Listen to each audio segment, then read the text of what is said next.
नमस्ते क्लास। आज के इस मास्टर क्लास में आपका स्वागत है। आज हम बात करने वाले हैं रोटेशनल मैकेनिक्स यानी घूर्णी गति के बारे में। सुनने में थोड़ा भारी लगता है ना, लेकिन यकीन मानिए आज के सेशन के बाद ये आपके लिए सबसे आसान टॉपिक्स में से एक होने वाला है। तो चलिए बिना किसी देरी के सीधे शुरू करते हैं। अच्छा, सबसे पहले मुझे एक बात बताइए कि आपने कभी ध्यान दिया है कि किसी भारी दरवाजे को अगर उसके कब्जों यानी हिंज के बिल्कुल पास से धक्का देकर खोलना हो तो कितना ज्यादा जोर लगाना पड़ता है?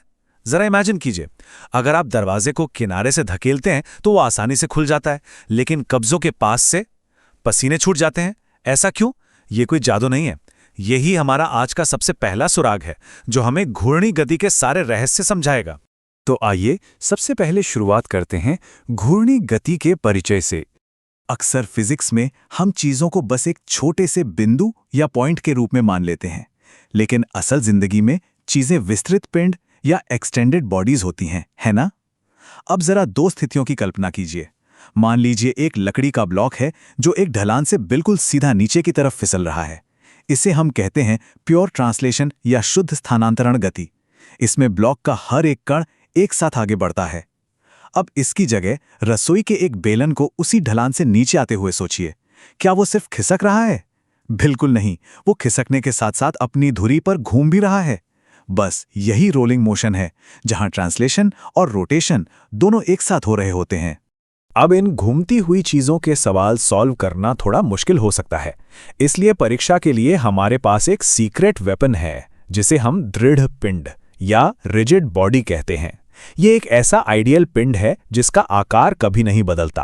हाँ, हमें पता है कि असल दुनिया में अगर आप किसी चीज पर बहुत ज्यादा बल लगाएं तो वो थोड़ी बहुत दबी जाती है, लेकिन अपने सवालों को आसान बनाने के लिए हम ये मानकर चलते हैं कि एक रिजिड बॉडी के कणों के बीच की दूरी कभी किसी भी हाल में नहीं बदलती। आगे बढ़ते हैं हमारे दूसरे भाग की तरफ, कोणीय वेग और टॉर्क। देखिए, कई बार स्टूडेंट्स इन भारी भरकम शब्दों को इस चैप्टर का विलन समझ लेते हैं, लेकिन ये बहुत आसान है।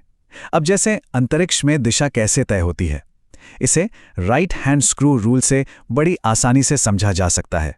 जरा पानी की बोतल के ढक्कन को खोलने या बंद करने के बारे में सोचिए। जब आप उसे घुमाते हैं तो वो या तो ऊपर आता है या नीचे जाता है, राइट? तो जिस दिशा में वो ढक्कन आगे बढ़ता है ना, बिल्कुल वही दिशा दो वेक्टर्स के सदिश गुणनफल यानी वेक्टर प्रोडक्ट की होती है ना? कितना सिंपल। क्लास, एग्जाम के लिए ये चेकलिस्ट फटाफट नोट कर लीजिए, ये बहुत काम आने वाली है। पहला है टॉर्क। ये फोर्स का रोटेशनल वर्जन है, यानी किसी भी चीज को घुमाने वाला प्रभाव। दूसरा है एंगुलर मोमेंटम या कोणीय संवेग। ये हमारे लीनियर मोमेंटम का घूर्णी भाई है। और तीसरा सबसे अहम, कंजर्वेशन।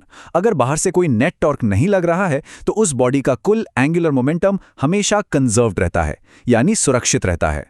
अब आते हैं तीसरे और सबसे दिलचस्प हिस्से पर, जड़त्व आघूर्ण यानी मोमेंट ऑफ इनर्शिया क्या है? याद है हमने शुरुआत में उस भारी दरवाजे की बात की थी? उसका जवाब हमें यही मिलेगा। देखिए, एक भारी बक्से को सीधी रेखा में खिसकाना मुश्किल होता है क्योंकि उसका मास यानी द्रव्यमान बहुत ज्यादा होता है।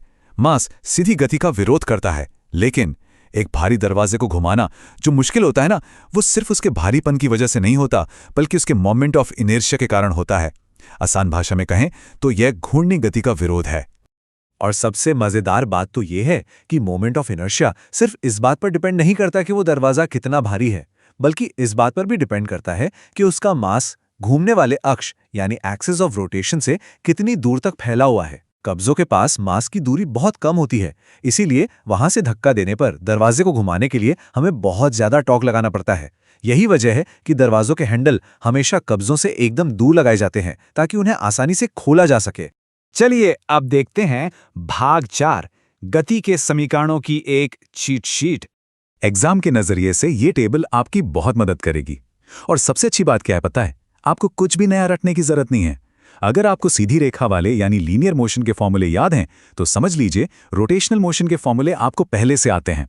बस कुछ चीजें बदल जाती हैं, जैसे विस्थापन x बन जाता है एंगुलर डिस्प्लेसमेंट थीटा, वेग v बन जाता है एंगुलर वेलोसिटी ओमेगा, मास m की जगह आ जाता है मोमेंट ऑफ इनर्शिया I और फोर्स F की जगह ले लेता है टॉर्क टाओ। ये बिल्कुल ऐसा है जैसे आप एक ही बात को किसी दूसरी भाषा में ट्रांसलेट कर रहे हो। अब समय है भाग 5 का, परीक्षा के लिए एक अभ्यास प्रश्न। थ्योरी तो हमने बहुत समझ ली, अब इसे एक असली न्यूमेरिकल पर अप्लाई करके देखते हैं।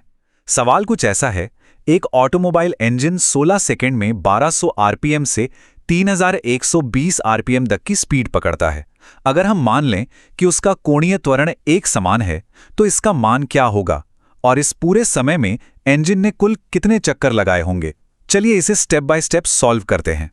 तो क्लास, सबसे पहली और सबसे बड़ी गलती जो स्टूडेंट्स करते हैं वो है यूनिट्स को न बदलना।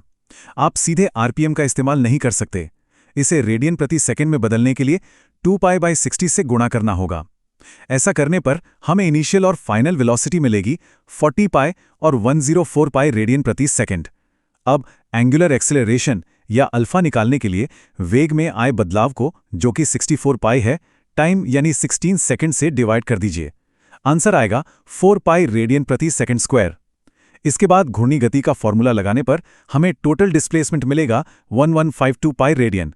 और आखिरी स्टेप, चक्रों की संख्या निकालने के लिए इस टोटल रेडियन को 2π से डिवाइड कर दें, तो हमारा फाइनल आंसर आता है बिल्कुल 576 चक्कर। आसान था ना? अब आते हैं हमारे आखिरी भाग पर, प्लूटो की कहानी। इतने भारी भरकम मैथ्स के बाद अब दिमाग को थोड़ा कूल डाउन करते हैं। हमारे सिलेबस में स्पेस से जुड़ा एक बहुत ही ऐतिहासिक तथ्य भी है। आपको याद होगा, पहले हमारे सोलर सिस्टम में 9 ग्रह हुआ करते थे, लेकिन 2006 में इंटरनेशनल एस्ट्रोनॉमिकल यूनियन यानी IAU ने किसी भी खगोलीय पिंड को ग्रह मानने के लिए 3 सख्त नियम बना दिए। पहला नियम, उसे सूरज का चक्कर लगाना होगा। दूसरा, उसमें इतना मास होना चाहिए कि उसकी अपनी ग्रेविटी उसे एक गोल आकार दे सके। और तीसरा, उसने अपनी ऑर्बिट के आसपास के इलाके को पूरी तरह साफ कर लिया हो, मतलब उसके रास्ते में कोई और बड़े पिंड ना आते हों। और पता है, ठीक इसी तीसरे नियम में आकर प्लूटो फेल हो गया। प्लूटो का रास्ता नेपच्यून की कक्षा को काटता है और उसके आसपास का इलाका दूसरे छोटे पिंडों से साफ भी नहीं है। बस इसीलिए उसे ग्रहों के लिस्ट से निकालकर एक ड्वार्फ प्लैनेट या बौना ग्रह घोषित कर दिया गया। तो क्लास, आज का ये सेक्शन हम इसी एक सवाल के साथ खत्म करते हैं कि अगर खगोलीय परिभाषाएं और हमारे सौरमंडल का मॉडल समय के साथ बदल सकते हैं, तो विज्ञान के ऐसे और कितने तथ्य होंगे जो भविष्य में बदल जाएंगे? जरा सोचिएगा इस बारे में। आज की क्लास में जुड़ने के लिए बहुत बहुत धन्यवाद।